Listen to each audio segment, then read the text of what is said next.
Financial wellness is really important, especially for people with disabilities. It is a lot harder for a person with a disability to get a good paying job. Services, if a person receives services, because in Missouri there's a wait list, so not everybody that needs services can actually even get them.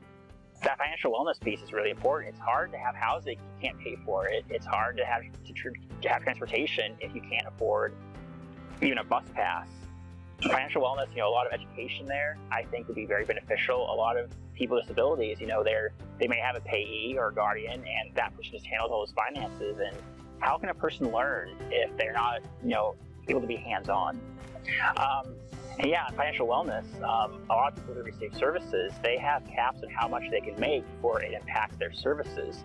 In an ideal world, they'd be making enough of that job that it wouldn't really impact them financially to lose those services, but all too often, they end up in a place where they might make just enough money that they lose services, but they end up actually making less money as a result. So you end up with people who maybe don't even try to work, because there's also a myth that I've heard a lot of people say, well, I just can't work because I'll lose all my benefits.